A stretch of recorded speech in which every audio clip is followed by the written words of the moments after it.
Oi gente, tudo bom com vocês? Meu nome é Larissa, esse é o podcast Filme da Semana. Estou aqui nessa manhã de sábado gravando pra vocês, no mesmo dia que eu vou editar e depois publicar esse episódio. E vocês provavelmente vão ouvir ao fundo da minha voz o canto dos pássaros, porque... é bonito, né? Eu não consigo tirar eles também, então vou falar que é estética. O episódio de hoje vai ser sobre um filme. Uau! E assim, quem viu o título sabe o que é, não vou ficar fazendo suspense. Eu não sei o quão atrasado eu tô nesse tema, né? Mas eu assisti o novo Morro dos Ventos Vivantes, eu tenho opiniões sobre, queria falar e eu já adianto que eu não gostei tanto do filme. Esse filme tava me dando gastura antes de estrear. Eu consumi tanta coisa sobre ele. Foi de forma meio involuntária, porque eu não procurei esses conteúdos, mas eu sinto que meio que tudo que já tinha pra ser falado já foi falado. Então eu fiquei pensando se eu tinha alguma coisa a acrescentar nessa conversa. Tanto que eu assisti esse filme no começo de maio e hoje já é dia 30, né? Mas estou aqui. Resolvi falar. Eu tava sentindo minha voz esquisita, então eu diminui um pouquinho uma opção aqui do microfone, que é a única coisa que eu sei mexer. Eu espero que esteja melhor agora. Vamos começar do começo. O Morro dos Ventos Vivantes é um livro escrito pela inglesa Emily Brontë e foi publicado originalmente em 1847 sob um pseudônimo. Ele é considerado uma obra clássica, é um grande expoente do romance gótico, que se tornou um subgênero que tem influência até hoje. E aqui eu estou usando a palavra romance como termo literário, não como indicativo de que a história vai ser focada em relacionamentos amorosos. E por mais que o livro seja hoje celebrado, na época do seu lançamento ele foi um pouco divisivo, tanto pelo psicológico dos personagens, que não são fáceis de serem gostados e tomam muitas atitudes questionados, como pelas coisas que acontecem, né? A gente tem vingança, é uma das forças motrizes da história e tem uma certa violência, além de outras coisas que eram consideradas imorais para a sociedade vitoriana. Eu li esse livro uns 3, 4 anos atrás, eu gostei bastante. Eu recomendo a edição comentada da Zahar, que além de ser uma tradução bem tranquila de ler, tem comentários com alguns contextos que ajudam a compreender melhor algumas passagens, indicar alguns elementos para prestar atenção. É como se estivesse sendo uma leitura com um professor dando uma guiada, que alguns clássicos isso, não vou dizer que é necessário, mas ajuda bastante. O livro se tornou um dos meus grandes favoritos, principalmente pela parte de não ser tão convencional na sua narrativa e também pela atmosfera gótica, uma aura de incerteza, até mesmo medo, asco, mas de um jeito que, de certa forma, é atraente. Você quer ler e você sente algo pelos personagens, mesmo que sejam coisas ruins. Isso faz parte um pouco da literatura gótica, né? De ter algo estranho ali, e também ter um flirt com um místico, uma coisa um pouquinho semelhante com o realismo mágico que a gente tem aqui na América do Sul. Mas tem vários elementos ali que contam essa história. Mas falando em temas mais palpáveis, né? As principais coisas do livro é a parte da vingança e também o trauma geracional, né? Como os erros de uma geração vão reverberar na seguinte, como às vezes a gente tenta fugir, mas acaba repetindo as mesmas coisas dos nossos pais. Também tem muitos comentários sobre classe e raça, principalmente na figura do Heathcliff. Ele é um dos personagens centrais e mais presentes ao longo do livro e é descrito como uma pessoa diferente naquele ecossistema rural do norte da Inglaterra. Diversas vezes o livro frisa como a pele dele é mais escura e existe todo um debate sobre a verdadeira etnia do personagem sem uma resposta exata. Mas é fato que ele é diferente e isso vai moldar o relacionamento de todos os personagens com ele. E mesmo depois que ele tem uma ascensão social por mérito próprio, supostamente, não fica muito claro como ele conseguiu isso, mas ele conseguiu, ele ainda é visto como um estranho, um bruto, uma pessoa inferior no geral. E todas as ações que ele tem acabam sendo reflexo desse tratamento. Heathcliff é um personagem muito difícil, complexo, mas isso não vem do nada, muito pelo contrário, ele é cuidadosamente construído. Assim como existe um mistério sobre a sua origem, da onde que ele vem, qual que é a relação dele com aqueles personagens, isso também é deixado no ar, existem teorias. E tem o fato da gente ter uma narradora não muito confiável que não vai com a cara do Heathcliff, então tem mais essa também. Um resumo muito resumido sobre o que é o livro. Esse episódio não vai ter spoilers do filme. E do livro eu vou tentar manter as coisas em termos brandos, a ponto de quem leu talvez saiba do que eu tô falando. Quem não leu não vai ter nenhuma coisa assim super uau, revelação. Apesar que é um livro que acontece muita coisa. E o legal é ver o desdobramento tanto da coisa acontecendo quanto da consequência daquele evento. Mas falando sobre o livro, a gente tem 2 propriedades vizinhas, que é o Wuthering Heights, os Ventos Vivantes, e a Grande Thrushcross. Elas vão ser cenário do livro todo, ficam numa região pantanosa no norte da Inglaterra, e o Wuthering Heights fica no topo da colina, onde venta muito, daí que vem o nome. A gente começa a história com um novo inquilino, o Sr. Lockwood, chegando em Thrushcross, que nessa altura da história faz parte da propriedade dos Ventos Vivantes. Ele aluga a casa e vai fazer uma caminhada morro acima para dar um oi pro proprietário das terras, que é o Heathcliff, que trata ele meio mal, mas assim, aqui, nessa situação, eu estou do lado de Heathcliff. O Lockwood é bem aquele estereótipo da visita que aparece do nada e não sabe a hora de ir embora. E depois fica reclamando que foi mal recebido. Tanto que ele volta para casa dele horrorizado com esse homem tão selvagem. E ele reclama para a governanta da casa, que é a Nelly. E ela fala algo como: querido, você não sabe de nada aqui. Senta aqui que eu vou contar a história desse lugar. E aí voltamos algumas décadas na história para contar, né, desde o começo. A Nelly é filha dos criados da família Earnshaw, que naquele momento era proprietária do Wuthering Heights. Eles tinham 2 filhos, o Hindley, que é um adolescente, e a Catherine, que era uma criança, que vai ser a nossa protagonista. Eles parecem ser uma família com pouco dinheiro e algumas terras, mas sem uma vida de luxo e muito menos status na sociedade. Até mesmo pelo isolamento deles, e as crianças são criadas meio soltas. A Kathy é descrita como selvagem, sem modos, com cabelos castanhos rebeldes, que adicionam nessa imagem de menina solta dela. Um belo dia, o Sr. Earnshaw aparece com um menino da idade da Catherine, o Heathcliff, e ele se recusa a dar mais detalhes sobre a sua origem. Existem várias teorias sobre isso, desde ele ser o filho bastardo do Earnshaw ou ser só uma pessoa que ele encontrou lá num ato de caridade, resolveu trazer para casa.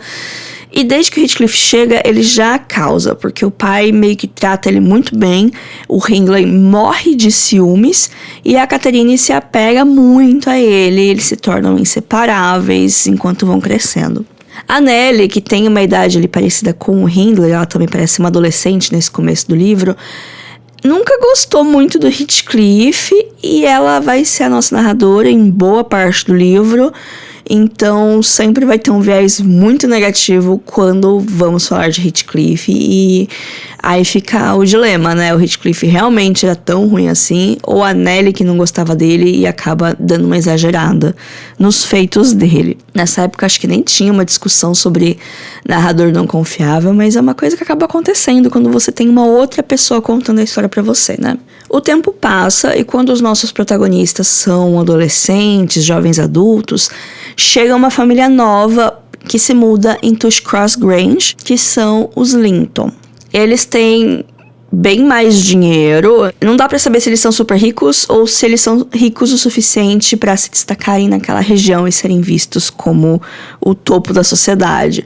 Mas o fato é, eles têm bastante dinheiro, eles têm status, eles participam da sociedade, eles têm cargos assim de magistrados, coisas importantes, e são todos loiros, pele pálida, eles se vestem muito bem, e esse detalhe é muito importante para você ter o contraste entre as duas propriedades. o Morro dos Ventos Vivantes, lá em cima da colina, meio abandonado, meio escuro, super gótico, com as pessoas criadas selvagem e várias questões morais vindo de lá. E os Lintons na granja, uma casa linda, uma casa clara, cheia de luz, eles lindos, loiros, com roupas impecáveis. E esse contraste vai ser importante para a história, porque a história das duas propriedades vão se misturar e vão acontecer várias coisas nesses anos todos. Eu acho que a história se passa ao longo de uns 30 e poucos anos. Eu não vou ficar entrando muito em detalhes da história, mas na metade do livro acontece uma coisa muito importante e a história do livro muda. A gente vai ter uma segunda geração de personagens que vai nascer e que a gente vai acompanhar, né? Como eu falei, se passa ao longo de muitos anos. E essa parte geralmente é ignorada pelas adaptações. Existe sim o romance do Heathcliff com a Catherine, mas ele é bem mais cru do que muita gente pode imaginar, levando em conta as adaptações que focam muito nisso. A relação deles é um pouco tóxica, dos dois lados. Beira a obsessão e é o combustível para liberar o que os dois têm de pior. Ambos os personagens são presenças constantes, mesmo quando eles não estão em cena, e por mais que eu tenha falado que eu li numa tradução boa, nem toda parte do livro é fácil de ler, eu digo do jeito palatável. Tem muita coisa que é reprovável, até mesmo para nossa moral do século XXI. A gente vai ter crimes sendo cometidos aqui. Tem algumas passagens de coisas muito difíceis nas páginas que a gente precisa ler.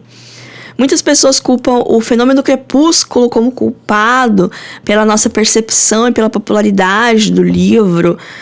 Eu acho que ele tem uma parcela de culpa para a geração mais nova, para a minha geração, o pessoal que tem hoje entre 25 e 40 anos, mas o buraco é bem mais embaixo. Muitas pessoas antes da gente já encaravam o Morro dos Ventos Vivantes enquanto um romance bonito e trágico. E a culpa disso é da adaptação de 1939. Assim, esse não foi o primeiro filme, não foi o último. O Morro dos Ventos Vivantes sempre foi popular. Ele ganhou muitas adaptações e reimaginações.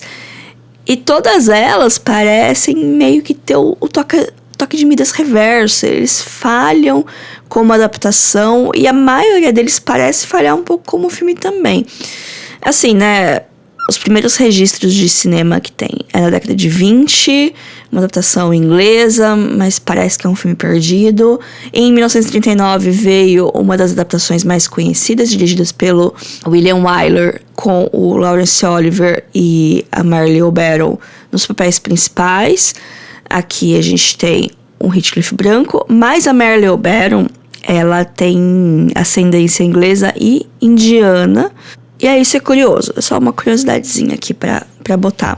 Mas enfim, esse filme fez bastante sucesso na época, ele foi indicado ao Oscar daquele ano, mas ele também cimentou a obra no imaginário popular, né? Que as duas grandes mudanças que ele fez foi ignorar a etnia do Heathcliff e cortar completamente a segunda parte do livro. Uma das adaptações mais famosas hoje em dia é a de 1992, com Ralph Fiennes e a Juliette Binoche. Novamente, Heathcliff branco, mas parece que esse aqui adapta um pouco a segunda parte do livro. Tem também uma adaptação de 2011, dirigida pela Andrea Arnold, com a Kaia Scodelario e o James Howson. É o primeiro filme que Heathcliff aparece como uma pessoa de pele escura, aqui ele aparece como um homem negro. Mas não vi nenhum desses filmes, porque nenhum deles está disponível aqui no Brasil de forma fácil, de forma que eu tenho acesso. E eu não tô muito afim de procurar esses filmes nas águas da internet, se é que vocês me entendem. Se aparecer em algum lugar eu assisto, faço um comparativo, mas eu não tô afim de fazer isso agora. Então eu nunca tinha assistido uma adaptação do Morro dos Ventos Vivantes, só tinha lido o livro, eu amo o livro, muito, muito bom. Mas aí veio o filme novo da Emerald Fennell e eu finalmente assisti e foi uma experiência, né? Esse é o terceiro filme da diretora e eu tô firme e forte acompanhando a carreira dela, porque, né, tô aqui, né? O primeiro foi Bela Vingança, em 2020, que eu gostei. Mas depois, passou-se alguns meses, eu fui pensando, eu já não gostei do final no começo, fiquei meio assim, mas aí eu fui pensando mais nele, e cada vez que eu penso, eu gosto menos. Depois, em 2023, veio Saltburn, que foi todo um furor quando saiu. Já tinha podcast, já. Não sei se vocês lembram. Eu assisti, eu achei bacaninha. Só que ele não foi um filme que cresceu em mim, muito pelo contrário também. Novamente, toda vez que eu lembrava dele, eu gostava um pouco menos. Toda vez que eu conversava com alguém sobre, eu ficava, putz, acho que não gostei tanto, né? Às vezes acontece disso. Você sai de um filme e você fala, não, beleza, foi legal. E aí, conforme você vai pensando nele, você vai encontrando... Não encontrando falhas, mas... algumas coisas que pareciam que funcionaram no calor do momento não funcionam mais tanto. Algumas escolhas que pareciam interessantes agora parecem meio bobas. E é um sentimento constante com a diretora. Esses 2 primeiros filmes dela foram filmes que apresentaram boas ideias, uma narrativa mais ou menos coesa e um esmero visual diferenciado, com cores fortes, enquadramentos interessantes. Eu não duvido que ela faz filmes pensando que os edits no TikTok vão ficar ótimos. E essa foi a força motriz na produção dos Morros do Ventos Vivantes. Desde que essa adaptação foi anunciada com a Margot Robbie e o Jacob Elord como protagonistas, eu já fui contra. E cada material que saía, fotos de bastidores, material de divulgação, eu sentia que era um ataque pessoal à minha pessoa. Consumi muito conteúdo das divas do nicho de roupa de época, falando sobre porque aquelas roupas não são do período que se passa a história. Eu acompanhei todas essas fics que surgiram quando saiu o pôster com as aspas nos títulos. Chegou no ponto que eu saturei desse tema antes do filme estrear. Mas passado esse auê todo, o filme chegou no cinema em fevereiro, chegou na HBO Max agora no começo de maio.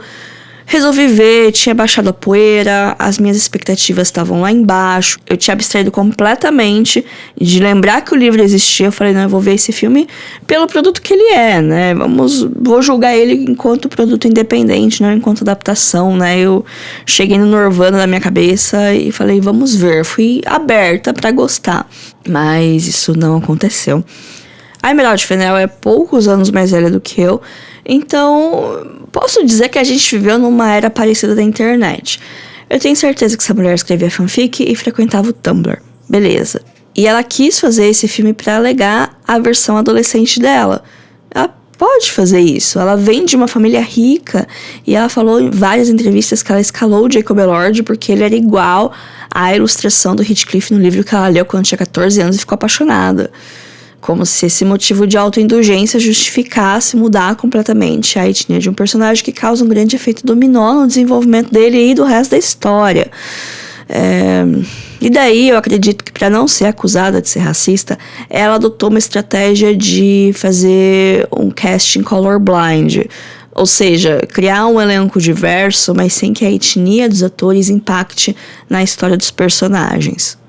Os Linton são indianos britânicos, a Nellie tem ascendência vietnamita. Não me leve a mal, são pessoas que estariam na Inglaterra nesse período graças a um negócio chamado colonização. E eles poderiam sim ter algum status na sociedade, um dinheiro vindo de comércio, etc. Mas são personagens que no livro já tinham sido estabelecidos como símbolos e a descrição deles é importante. Os Lintons não são apenas loiros, eles representam o britânico clássico, o grande estereótipo do que é ser britânico. É claro que é um ideal ultrapassado, claro que dá para desconstruir isso, e em mãos mais competentes ficaria interessante colocar esse personagem que é um símbolo máximo do britânico médio na figura de um imigrante, na figura de uma família que veio de uma colônia. Mas eu não acho que é a habilidade principal da Fennell e muito menos a intenção dela em fazer isso. Eu acho que isso que me deixa mais irritada, porque um filme ele nunca vai ser 100% fiel, as coisas precisam ser mudadas na adaptação. Mas quando você escolhe ignorar tudo que faz de uma obra, aquela obra, pra fazer o que você quer fazer, aí fica meio chato, né? Mostra que você não conhece o material base, ou, no caso aqui, mostra que talvez você não seja tão inteligente quanto você acha que é. Que esse é o sentimento que eu tenho em todos os filmes dela. A sinopse do filme parece com a do livro inicialmente. A gente tem a pequena Kathy, que vive com o seu pai, né, no Morro dos Ventos Vivantes, uma casa escura, isolada, com poucos funcionários. E a Nellie, que parece ser uma dama de companhia / professora da Catherine. Um dia o pai dela aparece com um moleque em casa e é isso. Agora eu vou criar esse menino e ele e a Catherine se tornam inseparáveis. Aqui já tem a mudança que o irmão mais velho da Catherine não existe. A Nellie parece ter uma posição mais confortável na sociedade, mesmo que ainda trabalhando para a família, ela não é uma simples empregada, ela não é uma trabalhadora braçal. O pai é um bêbado irresponsável, parece que botaram um pouco da história do Hindley nele, principalmente pela decadência da fazenda, que o fato da Nellie estar lá significa que um dia eles já tiveram dinheiro suficiente para contratar ela, e aí o dinheiro foi acabando, a fazenda foi entrando em decadência, alguns funcionários talvez tenham ido embora, porque tem bem poucos ali, mas a Nellie acabou ficando porque, sei lá, ela acabou ficando e ela tá lá. Então, é até contrastante a figura dela naquele lugar todo escuro e sujo. O casal principal passa o dia se provocando aqui e ali. A Catherine tem o gênio da personagem do livro, essa é a parte mais fiel, mas isso faz dela uma personagem complexa e eu não sei se o filme consegue lidar com essa complexidade sem parecer que ela seja uma pessoa mimada, insuportável. E eu acho que a Margot Robbie é um erro de escalação aqui. Ela é muito mulherão, enquanto a Catherine é mais uma menina moleca. E tem o fator idade também, porque a gente precisa acreditar que a Catherine tem 15, 16 anos aqui, e a Margot Robbie tem 36 anos e é um mulherão. O Elord é um pouquinho mais novo, ele tá com 29, o que também faz ele um pouco velho pra fazer alguém que tem uns 16, 17 anos. Eles têm a mesma idade, eles são adolescentes. A gente precisa acreditar que eles são adolescentes, ou no máximo jovens adultos, se você quiser usar a nossa moral do século XXI e aumentar um pouquinho a idade deles para que eles tenham, sei lá, 20 anos quando se casam e não 16. Mas é esquisito. Eu acho que isso tira um pouquinho a imersão. E essa relação de provocação e brincadeiras entre os dois vai ser testada quando a família Linton se muda pra casa ao lado. E aí vão ser construídos os conflitos da história. A Catherine vai conhecer essa vida de luxo e ela meio que vai querer, né, ficar mais lá com os Linton do que com o Heathcliff. A Heathcliff fica com ciúmes, enfim, é a coisa do livro, né? E aí, sei lá, né, eu já usei o termo fanfic porque ele parece uma fanfic que preenche os espaços onde o livro deixa vazio sobre os encontros desses personagens. Porque assim, claramente estava rolando alguma coisa entre os dois, mas uma mulher do século XIX não pode escrever sobre esses encontros casuais que poderiam estar rolando, sei lá, no celeiro. Porque até mesmo a gravidez da Catherine é descrita com tanto eufemismo e linguajar da época que eu só percebi que a mulher estava grávida quando ela tava parindo a segunda geração da história. Alerta de spoiler. Enfim, eu falei que ia ter uma segunda geração.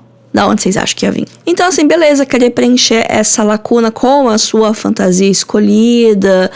Eu adoro romances proibidos. Não tenho nada contra esses romances de banca. Esse filme parece muito um romance de banca, sabe? Essas fantasias que tem uma roupagem de época ou fantástica, mas que tudo é desculpa e pano de fundo pra você contar uma história ardente de dois amantes que vai ter muita pegação. Ótimo. E acaba sendo isso que o filme acaba sendo, né? Só que assim, eu acho que o maior problema, a minha maior decepção com o filme foi que ele promete muito e entrega pouco. Ele promete ser super ousado, e aí ele vai lá e entrega uma montagem de cena que parece de 50 tons de cinza. E eu digo isso de um jeito ruim, tá? Eu digo isso de um jeito tímido, de um jeito bobo, umas cenas de sexo meio qualquer coisa, assim, você fala, não, vai ser BDSM, e vai ser uma coisa absurda, vai ter umas brincadeirinhas diferentes, aí depois entrega o sexo mais tradicional, não vou dizer o mais tradicional, mas tipo, tá ali no top 10 mais tradicionais, e acaba ficando por isso mesmo. Eu acho que essa não é uma experiência única, não sei se vocês lembram quando vocês estavam, sei lá, no colegial, na escola, que aí tinha alguém, não vou dar gênero pra pessoa, mas tinha alguma pessoa que falava muito de sexo e que transava muito, que fazia altas estripulias, e aí quando você ia ver anos depois, você descobre que a pessoa não tinha feito nada daquilo, tava falando só pra impressionar, na hora de fazer alguma coisa tinha vergonha, tinha medo. Acho que todo mundo não passou por isso, mas conheceu alguém que era meio assim. Pra mim é isso que o filme é. E também o filme, ele não faz muito sentido, assim, ele cria umas coisas diferentes que não significam nada, que não tem peso. Eu posso perdoar a liberdade com figurinos, por exemplo, porque a estética do filme realmente é a melhor coisa dele, é muito boa, é bem bonito, plástico, mas fica por isso mesmo. Eu falei que o filme escolhe ignorar os símbolos do livro para criar suas próprias coisas. E isso também acontece com a ambientação. O filme não tem nada de gótico. A atmosfera fantasmagórica dos pântanos aparece em uma ou duas cenas só. E acaba ficando por isso. O resto do filme tem muita cor, muita luz, muita coisa colorida. E beleza. E eu não vou nem falar tanto da trilha sonora, que é uma trilha contemporânea da Charli XCX. Que assim, eu já tava tão cansada do resto do filme que a trilha nem me incomodou. Então, sei lá, eu já tava tão fora da história toda por outros motivos que a trilha foi só mais uma coisa que rolou ali. Isso nem me machuca mais. E lembrando que é um filme de 2 horas e 15 minutos. É um filme longo, é um filme que demora pra passar e que adapta, sei lá, 10% do livro. Eu não vou me alongar mais, eu acho que eu falei tudo o que eu queria falar. A melhor adaptação do livro segue sendo a música da Kate Bush. Mas quem quiser assistir o filme de 2026, ele tá disponível na HBO Max. E com isso eu me despeço. Espero que tenham gostado, espero que eu não tenha sido muito cruel no meu julgamento, eu não sei. Eu não gosto de assistir um filme achando que eu não vou gostar dele. Todos os filmes que eu vou assistir, eu espero gostar pelo menos um pouquinho. E aqui nesse filme eu já tava abstraída de qualquer fidelidade com a obra original, eu só queria me divertir, eu só queria ver os cenários bonitos que a diretora criou, mas nem isso ajudou a minha experiência a ser positiva, o que é uma pena. Me sigam nas redes, no Instagram, @filme.da.semana, no Blue Sky, @lalariland.